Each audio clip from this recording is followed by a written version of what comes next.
chers amis de mon cœur. Nous sommes de retour avec notre humble lecture du livre des esprits, un livre écrit par Allan Kardec, Les Esprits. Aujourd'hui, nous allons répondre à la question suivante. D'où vient la douleur? Alors, allons-y. C'est l'essai théorique sur la sensation chez les esprits. 257. Le corps est l'instrument de la douleur. C'est sinon la cause première, ou moins la cause immédiate. L'homme a la perception de cette douleur. Cette perception est le fait.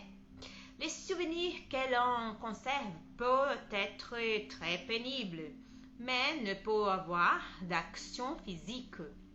En effet, l'effroi ni la chaleur ne peuvent désorganiser les tissus de l'âme. L'âme ne peut ni se geler ni brûler.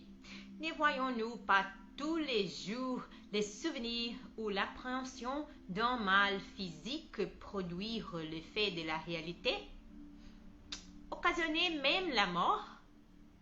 Tout le monde sait que les personnes amputées ressentent de la douleur dans les membres qui n'existent plus.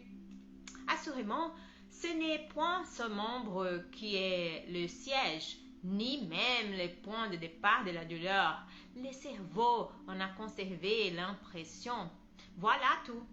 On peut donc croire qu'il y a quelque chose d'analogue dans les souffrances de l'esprit après la mort.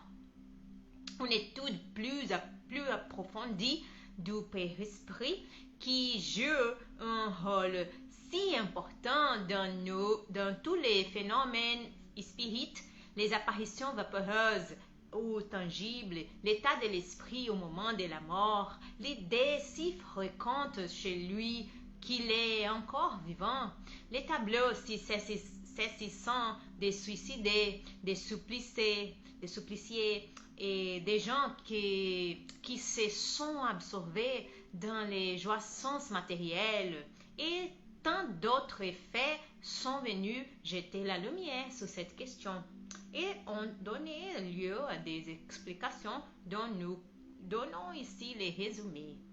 Alors, dans les prochains épisodes, nous réfléchirons à la question suivante.